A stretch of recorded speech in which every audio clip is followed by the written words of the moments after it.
this ability to constantly, whether you want to call it adapt and evolve, what that takes is you've got to feel real secure about the environment you're in, okay? Money doesn't make you feel secure. Feeling secure is about emotional feelings. Ed Hess is a top authority on organizational and human high performance. His studies focus on growth, innovation and learning, systems and processes, and servant leadership. In other words, he's like a Yoda of high performance and organizational culture. If you're interested in the connectivity of positivity and culture, or the speed of learning with the ever-growing pace of technology, or to just listen to an expert at one of the leading business education schools in the world, then this episode is for you. Ed is a down-to-earth, brilliant teacher and author who has led an extraordinary life. It started in humble beginnings and was changed forever by the kindness of the most unexpected people in his community. Get ready to hear Ed's story on this episode of Design Of, where we talk about the extraordinary things that happen around us every day and the people behind them. I'm your host, Justin Ahrens, and we start Ed's story in the rural South. Enjoy the show.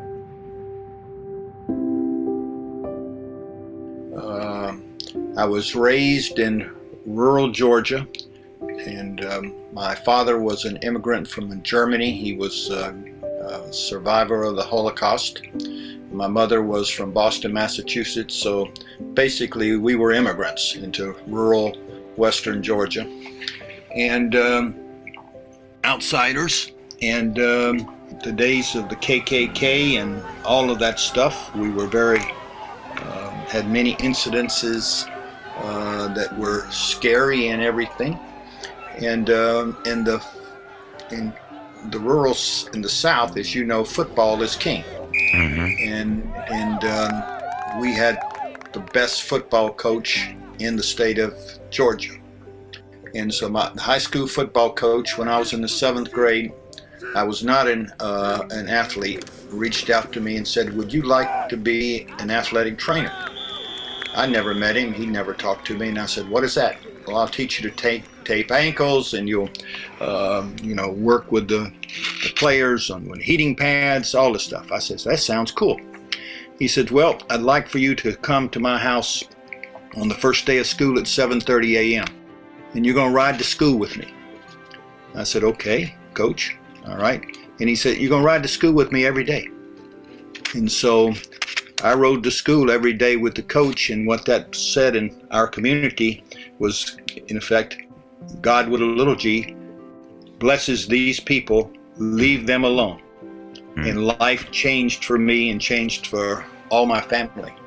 And so he was a huge influence, and I became very good at what I was doing, and he helped me publish my first article when I was a senior in high school in Coach and Athlete magazine, which was the big magazine on what an athletic trainer in high school should do. And that got me a full scholarship to become an athletic trainer at a major university, the University of Florida, and which then I became a data analyst. But so I was fortunate to basically have people see something in me which got me into environments where I could excel. And so my life has been one of being in environments which I was not trained to be. All right, my graduate degree was in law, and then I went into the investment banking business, and at a very, very senior level, and I didn't know how to do an IRR.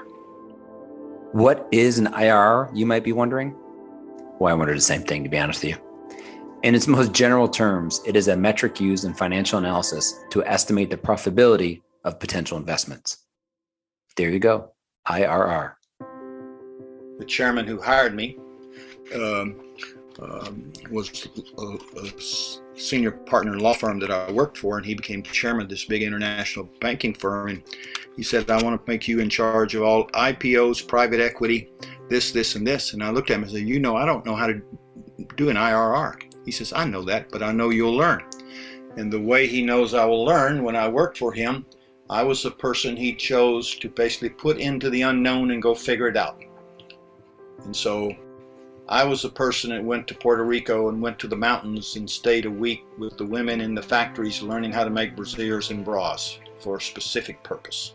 I was the person that went, back to Puerto Rico in another factory and learned how to make false teeth, because something was inside of me that I was always open to exploring and learning, and I wasn't fearful, and I enjoyed it. Ed is an amazing example of having an open-minded or growth mindset mentality, and he makes the most of whatever enters his life. You can do the same if you're open to it. My journey has been a learning journey in being put into situations. And when I went to academia, I wasn't trained as an academic. I was a business person. And when I went to academia, same thing happened. People saw something in me and really helped me. And so how did I get here? It was I've had 3 different careers, but they're all sort of hung together with people. In my work, I talk about inner peace and otherness. Otherness was real big in my life. People helped me along the way, and therefore, as I grew, I said I have a duty to help others along the way. And I was enthralled, if you will. I'm not a professional like you are in your field, but going in, challenges. I was never fearful. I never ruminated if something didn't work. I would spend time figuring out what could we learn, what did we do, and I wasn't taught that. And so there was something there, and so I'm a weird bird. Okay, I'm not a traditional anything. Although I've been in three different careers. So well, I don't know if that gives you a feel or not. Oh, that's amazing, and it opens up a bunch of interesting questions. And the one of the main ones here was, it feels like a lot of what you're talking about was innate. You just were born with it at some level. And I know, we'll talk a little bit about inner peace and the practice of, self-awareness and that sort of thing. I know that is a big area for you, but how would you describe the fact that some of the things you talked about throughout your career of just going after it without fear, do you agree with the fact that you just innately had that? I don't know whether I innately had it. I think I was probably learned it from my father. Okay, because I was, with him at times where he was extremely courageous and fearless, and in situations that were highly tense and could have been explosive. And he never raised his voice, and he said what he would do and not do, and he made, and so I think it was more my upbringing in the role model.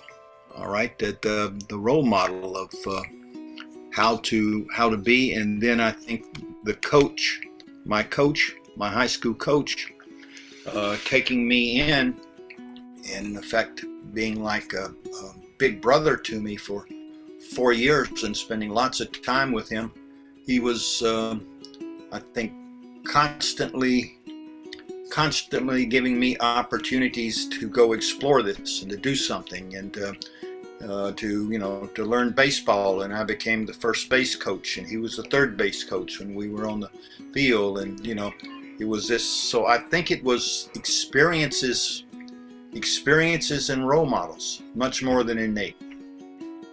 Those modeled for you, and then you were given access to situations. Is that a fair framework? Yes, and they were my heroes and emulating my heroes. So I was very fortunate, if you will, to have heroes who were very unique human beings and very compassionate and not all about themselves. That they were and were very values-based, very humanistic, very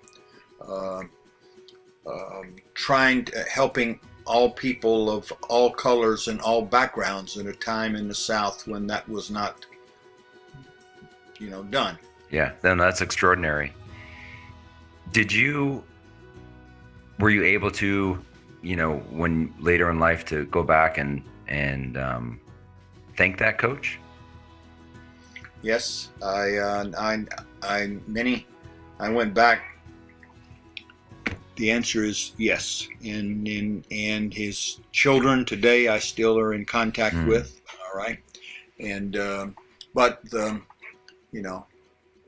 I have a few regrets in my life, and the biggest regret in my life is that when I was on Wall Street, I went through a stage where I wanted to be successful, and I took care of my people that reported to me. I was positive towards them, but I was a workaholic. And my biggest regret in life is that when my coach died, I was, quote, too busy on Wall Street to basically fly back for the funeral. And that's the biggest regret I have in my life. Thank you for sharing that. I had a 6th grade teacher that, looking back on my life, he literally saved my life. And I was in a situation that wasn't healthy, and he saw that. He didn't know what it was, but he saw that. And 30 some years later, I reached out to him and said thank you, and he started crying. And all the years of teaching, no one ever said thank you to him before. And Ed, it was beautiful. I was an artist as a child. I mean, I still am, but as a child, I worked through a lot of the trauma that I was dealing with through creating visuals. And everything I created for class, he kept and sent it to me. It was beautiful. Wow. And about 5 years ago, I was able to go down and see him in Tucson and say thank you. It was really, that's wonderful. It was really special, and you're motivating me to reconnect with him. I haven't talked to him in a few years. I've been thinking about him during COVID and wanting to check in on him. So I'm telling you right now, I'm going to do that in honor of our sharing that story. Well, Ed, thank you for that, because you can see a pattern in your life where you have, although that is a regret, and I'm grateful for you sharing that, and I understand that. But you, part of the reason you went to academia, I'd be willing to bet, is some of the influences of the coach and people in your life, and you wanted to give back. That's right. Yeah, I started teaching at Guazetta Business School at Emory when I still was in the real world. And I really, really enjoyed it. And then they came and said, why don't you just come and do this full time? And I was very fortunate then. I had a dean, great dean, Tom Robertson, who came to Emory from Wharton and then went to Cambridge and was dean at Cambridge, and then back to Wharton as a dean. And Tom said, look, I know you're not a traditional academic, but I know what you want to do and what you can do. I got your back. Don't worry about what the academics say. And and it's just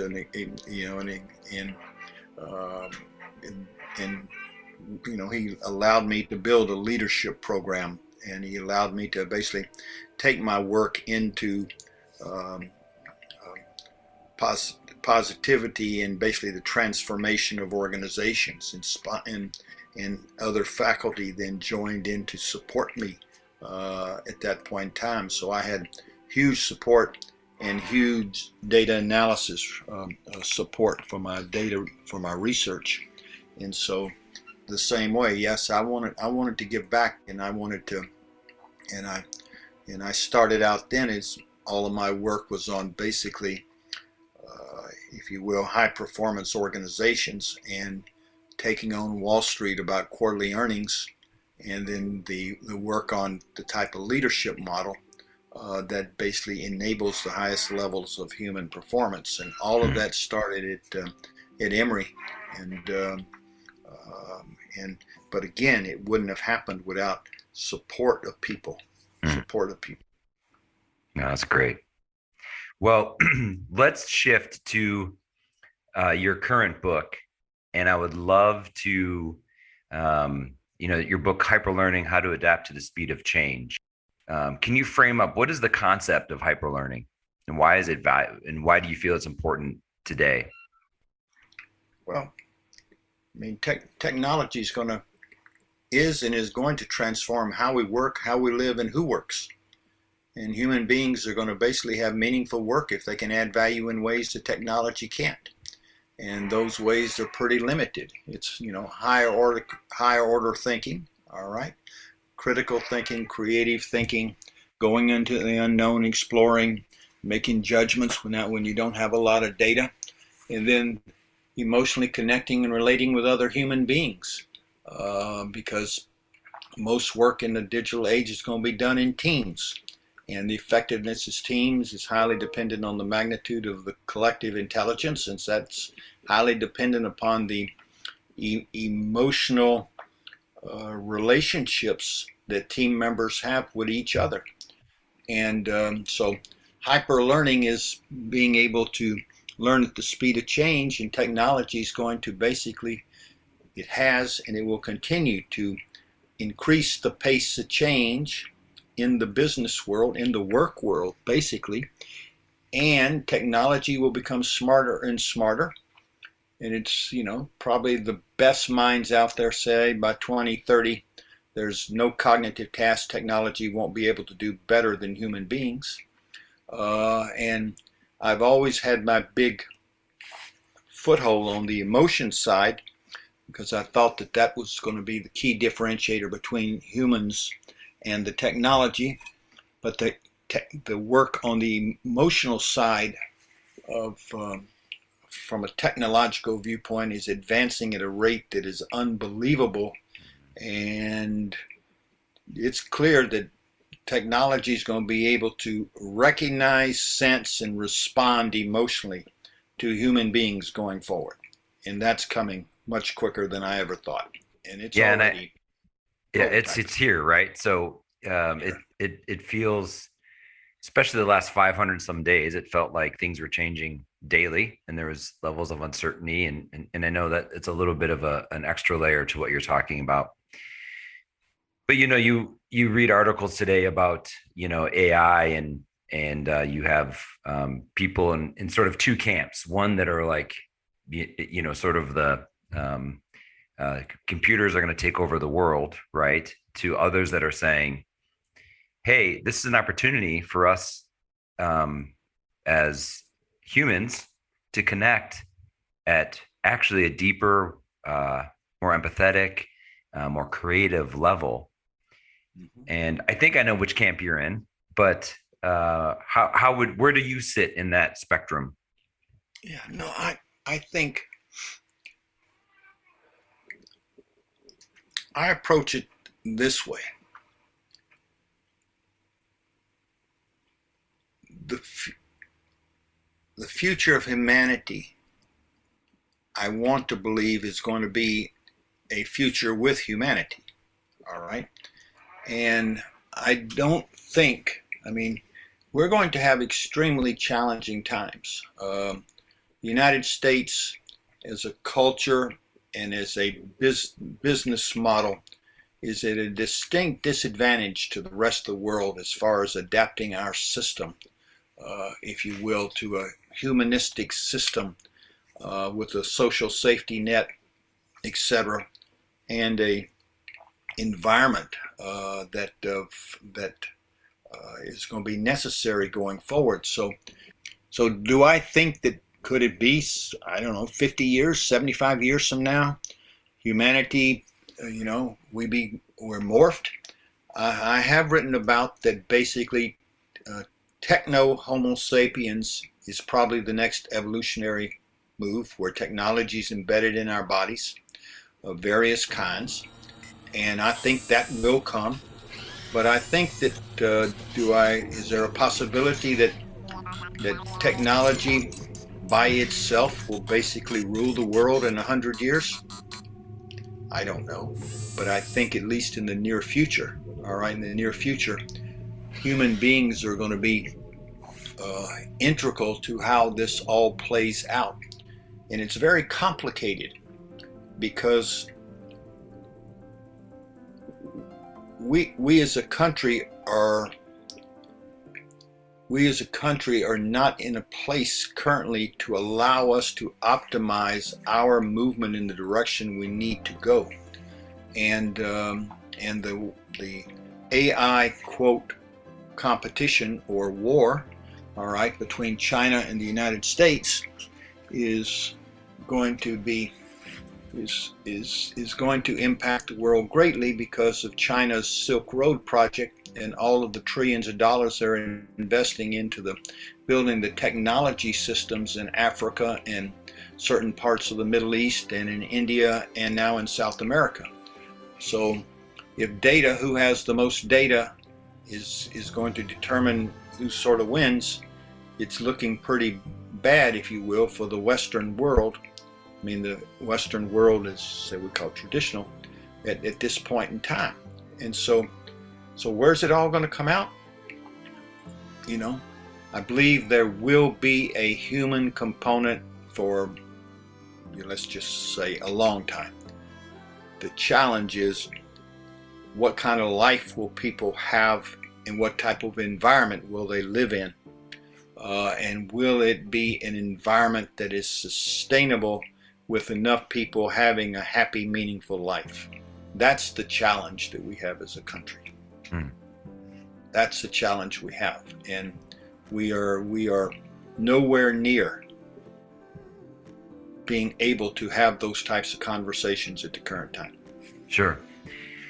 Well, let's go back to the elements that I think could help us get there, or at least give this opportunity to hyperlearn, right? So you frame up some core elements that need to be present for hyperlearning. And why do what are those, why did you choose those elements, or why do you think those are key? And, what are some simple ways for people to, start to be open to applying those to their lives? Yeah. Well, the model is science-based. So it's all based in science, and it's and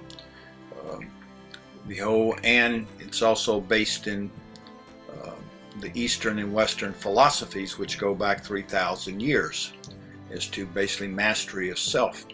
And the part on inner peace is basically saying that the highest level of human engagement and human thinking occurs best when human beings are able to manage what's going on in their body. And that science is there. Now, that impacts learning, but it also impacts happiness. It also impacts meaning. All right, it's if you will. So that the behavioral approach, which I take in the book, with defining, picking key behaviors, and then the methodology of defining those behaviors and what observable behaviors evidence the desired behavior, what observable behaviors evidence the lack of desire, and the behavioral change process that is in the book as to how to embrace those behaviors and actually improve and do that.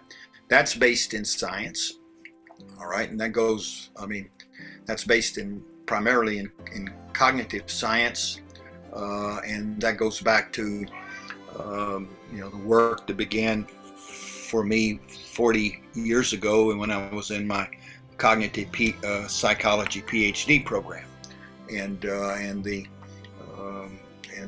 working. And there was another case where a person took me under his wings, and he was one of the leading cognitive scientists in the country at that time, And one of his young professors was Anders Ericsson, who was Mr. 10,000 Hours, about deliberate practice. Mm-hmm. So all of that comes the personal side of it. And then when you get to the organizational side, the area of positive psychology is where most of the science there comes from, if you will, from the emotional connection part and the being able to listen part, but as importantly, how to emotionally, in fact, manage your emotions. So it's all science-based, and the model builds upon the models that I started out with 19 years ago. I started the research 19 years ago. And what do high-performance organizations look like? And there's 7-8 characteristics of high-performance organizations, and that has maintained itself up until today. And being able to behave in those ways takes someone coming to work in the right state of being, and then the cultural environment, which I have focused on the last 19 years. What type of culture? So the cultural model all comes from my research, other people's research, but also from applied experience I've had in companies. So the model, the Hyperlearning Journal model, and I don't know whether you looked on the website and saw there is a journey model, mm-hmm. which takes everybody yep. through it. Every one of the buckets, all the way to the recent big aha that's come out of research in the last 10 years. On the emotional side is the power of collective intelligence. And how does collective intelligence occur in teams? And the overwhelming research evidence which states that in general, women are much better collaborators than men, and the reasons why for that. And so all of that sort of fits in. The model is science-based. It's very behavioral, which is behavioral more than a lot of models. And it's very, if you will, building blocks oriented. All right. Yeah. And I think that, yeah, and I think the journey, and I'll put the graphic in our show notes. Thank you for that introduction. Two things I want to kind of push on a little bit is, today there's no shortage of people talking about to be self-aware. You can choose how you show up, the power of positivity, and you have some people roll their eyes, right? So one of the things that we talk about here is wanting to create a space, a safe space, a culture where people feel seen and heard and safe. And from a lot of the research we've done, and even some of the clients that we work on that actually specialize in positivity, they talk about that as a bedrock for that to show up. So from your experience, does positivity really make that much of an impact? Positivity makes an impact if it is behaviorally enabled and occurs. It comes down to behaviors. All right. What behaviors will basically enable the desired result which you want in your company? And and I list of what have I got, maybe 15, 16 behaviors that are key in this era of hyper learning or new smart, etc. And it all comes down to how people behave. It doesn't come down to themes, or it doesn't come down to policies. It comes down to how Justin behaves. And if you want to create a positive work environment, what behaviors do you need to evidence, and what behaviors do your teams need to evidence?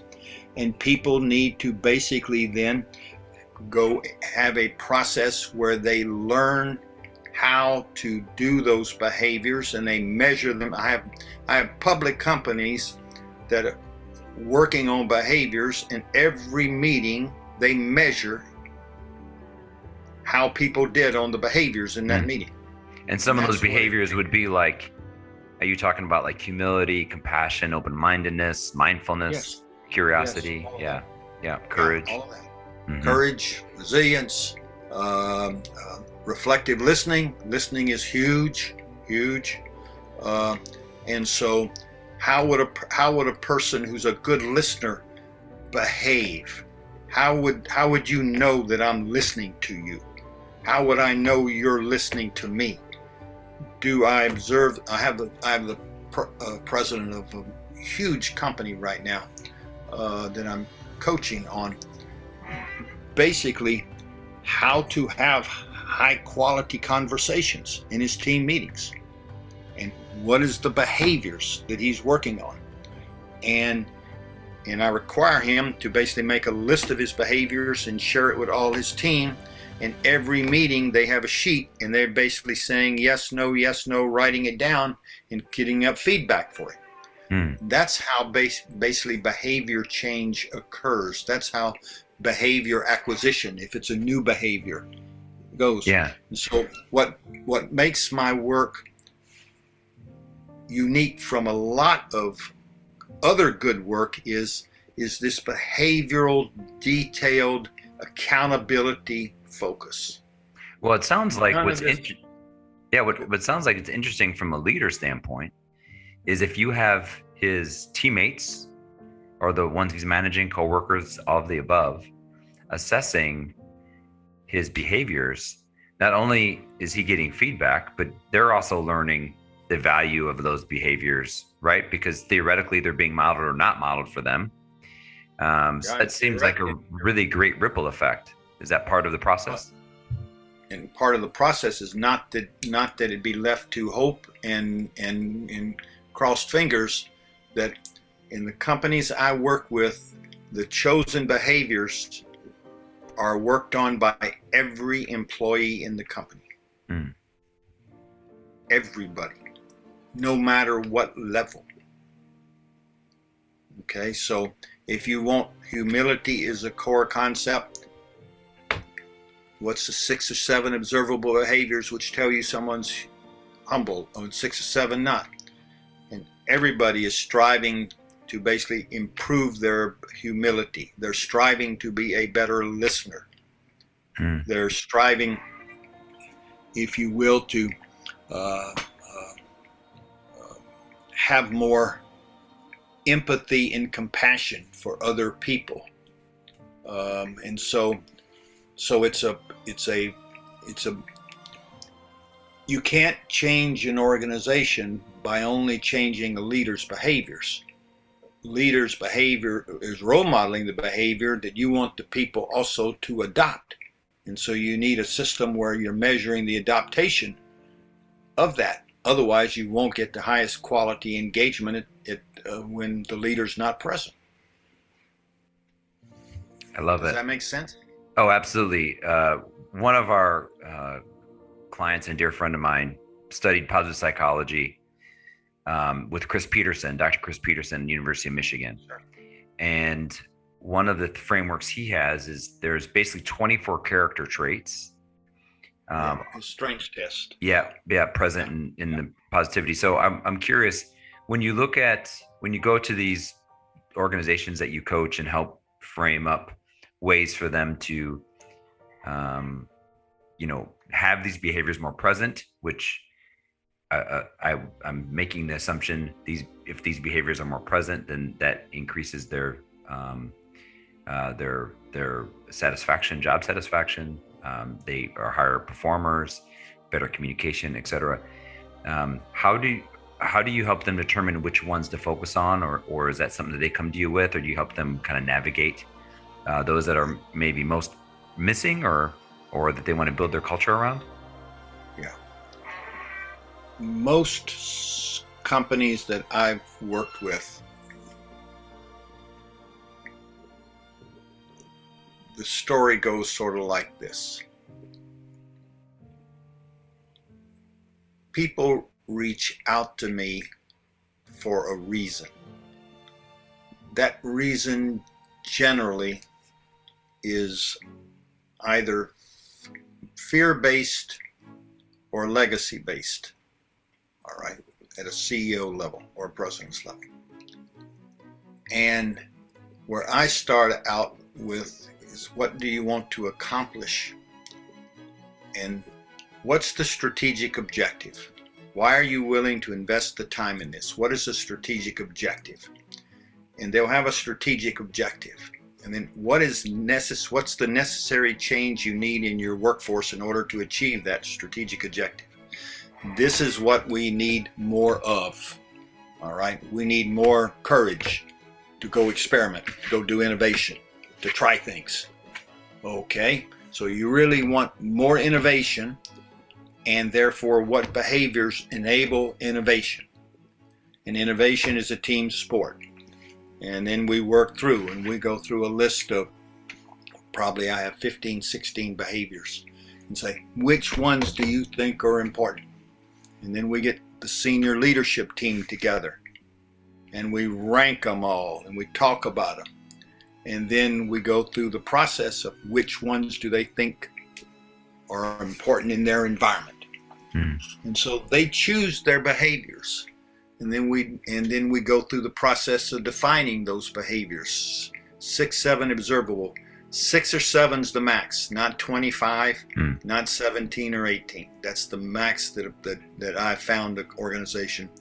More than that, I love Peterson's work and Seligman's work. I love it all.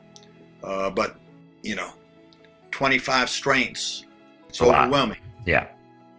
I've been very fortunate to have worked with and to have become friends with some great business builders. Horace Schulte at Ritz-Carlton, the late Herb Kelleher at Southwest Air. And you talk with these people that have built these businesses. I mean, Herb Kelleher, I never forget sorry about the war story, but I'm making a point. No, it's great. Was in his visiting with him, and I was on some work I was doing with him in Dallas in their headquarters, and he has an office which has no windows, and we spent a morning, and then he says, and I said, all right, well, good, you're in a good shape, you're in good shape. He says your car's downstairs, and he's taking me to a plane. Of course, it's Southwest airplane, and which is good. And he says, I'll walk with you. And so I says, that's all right, Herb, you're busy. He says, no, I'll walk with you. And he says, and we're going to walk through a couple of floors. So we basically go downstairs and open up the door and go into a floor. And he's walking around. And every person he came close to stood up, came over to him. He recognized them by their first name, asked something about the kids. And I saw Herb, in walking those 2 floors, get more hugs and more kisses on the cheek by women, basically, but platonic, no stuff. Yeah. And I said to him, Herb, what in the hell is going on here? He said, Ed, he says, we're the Love Airline. And I mean, he built the company, and his performance of his airline was, as you know, off the charts, and still remains off the charts, because his goal was to create an environment where everybody was cared about, had opportunity, et cetera, et cetera. And so, same thing with Horace Schulte. Ladies and gentlemen serving ladies and gentlemen. Every employee at a Ritz-Carlton hotel, when he was running them, had the authority, without asking anyone, to use $2,000 to make a customer happy. I said, Horace, how in the hell can you trust people to just give away $2,000? How's this going to work? He said to me, he said, Ed, he said, do you know what the net present value of a Ritz-Carlton customer is in dollars? I said, no. He says, $102,000.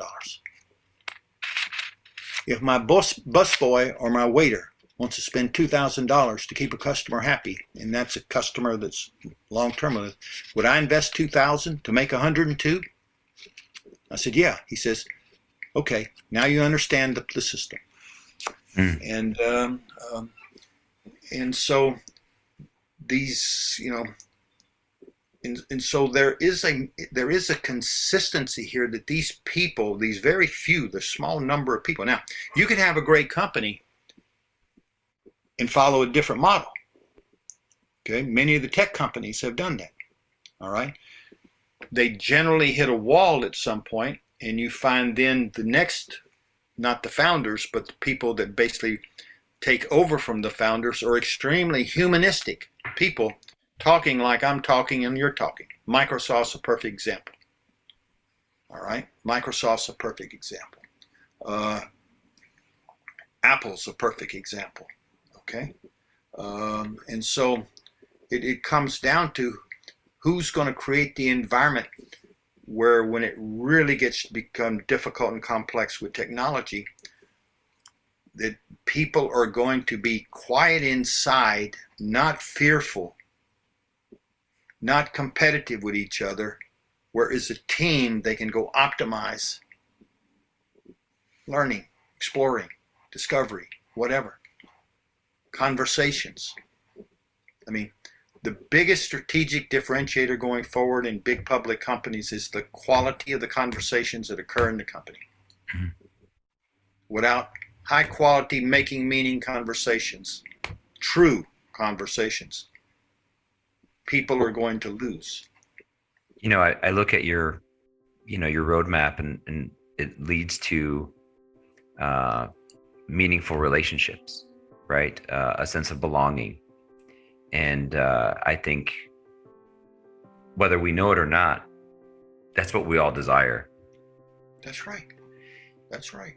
And, circling back to our, sort of gloom and doom AI technology conversation, I think that's really what makes us different, is those relationships. That's right. Would you agree with that? And yes. And those relationships are the pathway to happiness and meaning.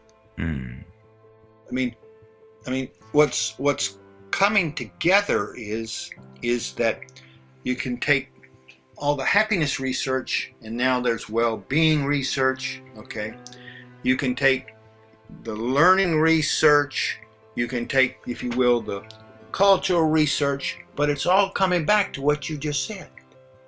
All of it says that.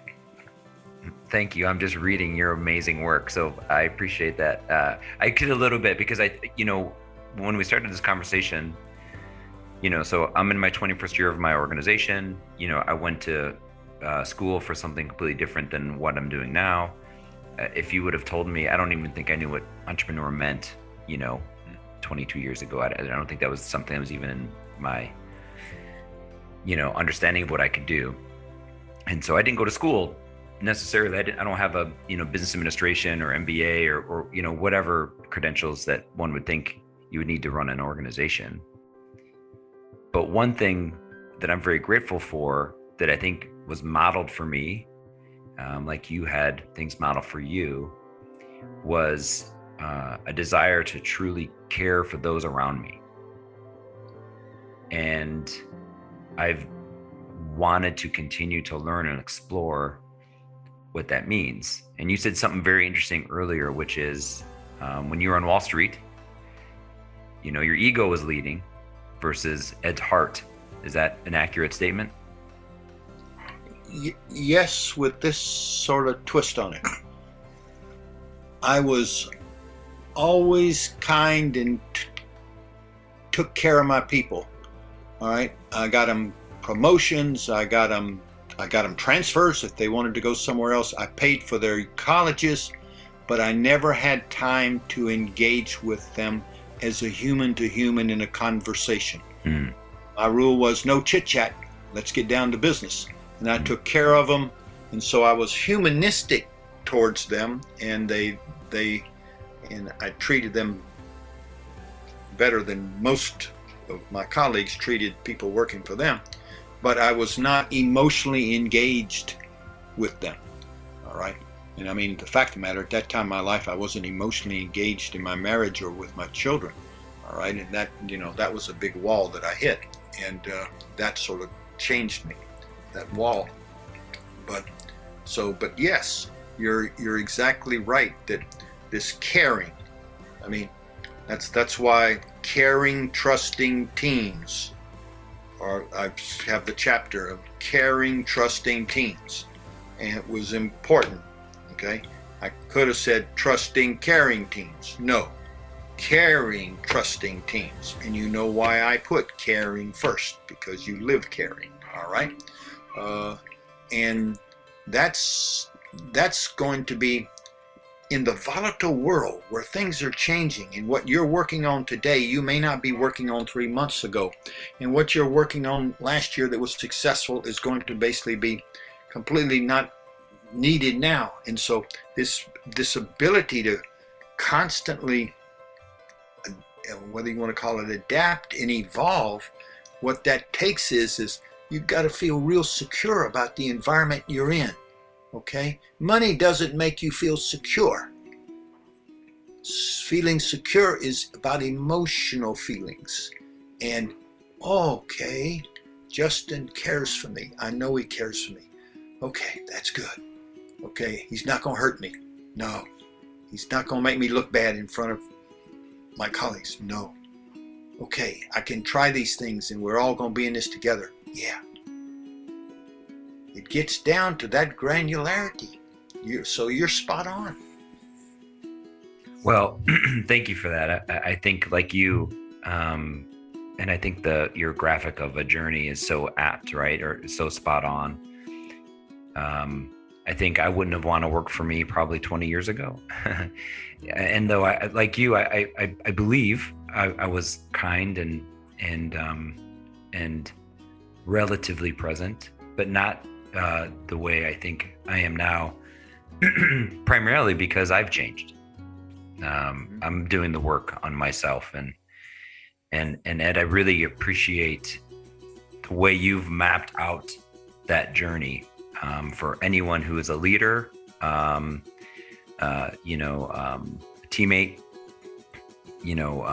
etc. That to have these meaningful relationships, it isn't purely what the organization is going to do for you. It starts largely with how you're going to show up. Yeah, it's how you come to the table, but how you show up. And going back to one of your previous questions, and the environment in the workplace, the culture in the workplace is critical. And as I learned in the real world, I remember someone telling me, culture is only as good as your last meeting with your manager. All right, it's that volatile. Okay, and so it gets to be, and like you have your organization, and it's, I don't know how big it is, but it's I don't expect it's 1,000 people. It's probably a size that you still can have impact and manage and make sure that your culture, which is your philosophy and your way of you wanting to be and enabling people to be the best they can be, you can see that and on a daily basis and etc. And then it comes down to the fact of then once you build that emotional base, okay, learning new skills using technology is child's play. All right, it's maintaining that culture, because people are extremely fragile. It doesn't take a lot. I mean, people can have a great culture for years. People can be treated well for years. It doesn't take a lot for somebody our emotional part of us is not wired to say, and I'm just role playing now. Yep. Okay? Wow, Justin just made me look bad. Oh man, I feel really bad. Wait a minute now, let's count up. How long have I been here? I've worked with Justin for 9 years. Well, how many days is that? How many days has he made you look bad? We don't take the time and say, this is an aberration, something must be going on with Justin, I'm going to talk to him about it. We immediately go, oh my God, all right? We start going to fight or flight, the whole bit. That's the way our system is wired. And so it's that rigor in dailiness, which is so important for all the team, but also when there are blips, embracing the blips and dealing with them head on, and getting as fast as one can back to the place people were. And that's where busy people sometimes let things slide like that, and they then just fester, because if we're just role playing here. Yep. If I'm working for you and something, just for whatever reason you do something which sets me off. It's one thing if you notice it in many of the companies I work with, they adopt a check-in, check-out. Where are people check out? Okay, 1 minute each person. Where's your head? Where's your heart? How you doing? And then if somebody says, I'm okay, well, that's the answer. They're not doing that well. All right. If you go tomorrow and talk to that person, that is send a message for a day that wasn't that important to you. Mm. You go as soon as you can that day, and the shorter the time, the better. That says, and you say, well, you said you're sort of okay. Is there something that happened? Did I do something that offended you, or that you were concerned about? Please, I'm here to make amends. Let's talk this through. The faster that happens in an organization, the faster the rebound is. The longer it takes for those things. That's why quote, annual reviews, semi-annual reviews, quarterly reviews.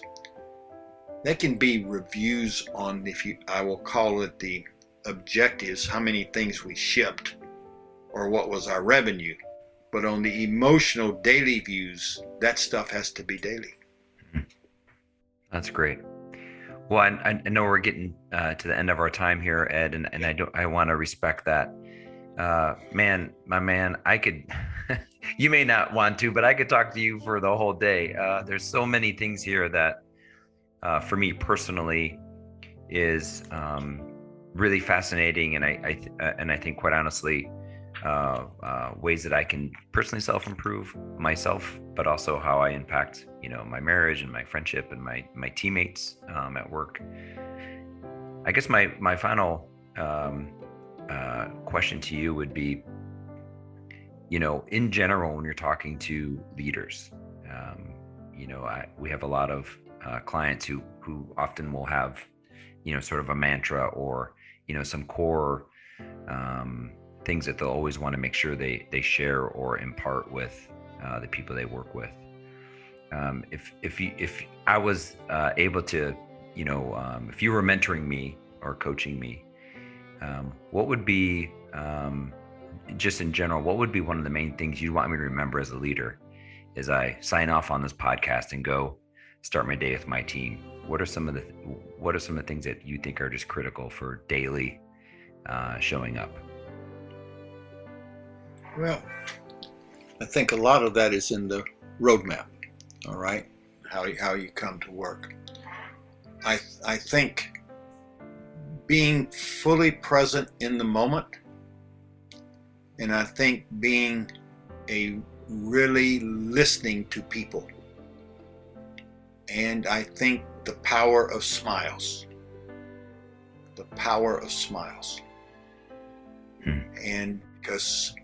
And taking the time to connect. And I would say to a leader, you know what you're good at doing, you know what you need to work on. And I'm a big believer on daily intentions. Having a checklist that you read every morning that, mine starts out, be kind, be caring, be present, and I've got like 10, 12 things that I read every morning, and I visualize myself doing it every morning. And you start out with your daily intentions, and at the end of the day, you run through your day and you say, okay, was I here where I was, and where did I basically make an error, and how do I make amends? And so I think you sort of visualize and have your list of daily intentions, which are behaviors, okay? Simple behaviors, like I said. And you even, if your motor gets revved up and you're going meeting to meeting, take 2 2 minutes and just be by yourself and just be still and silent. Calm yourself where you go in, and that you're totally calm when you go in. And so then you can allow that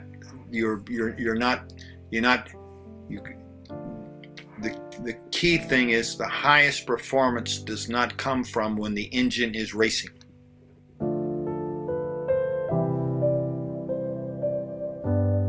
Thank you, Ed, for taking the time to pay your kindness, wisdom, and desire to help others forward. I look forward to our next conversation. And for more on Ed, his books, and to check out the roadmap, go to edhess.org, edhess.org. I would also like to thank Sleeping at Last for providing our show soundtrack, now in its 7th season. For more on Ryan from Sleeping at Last and his music, please go to sleepingatlast.com or search for Sleeping at Last wherever you get your music from. To Design Of's audio engineer, Steve Wick, who was a little freaked out by Ed Hess's prediction of AI's takeover. No! You were gonna kill that guy. Of course, I'm a Terminator. I hope you enjoyed this episode as much as I did making it. If so, please give us a ranking on iTunes or wherever you listen to your podcast. Tell others about our show and stay tuned for the next episode. Please follow us on Twitter at Design of Podcast and check out our site at rural29.com/Design of Podcast. See you next episode.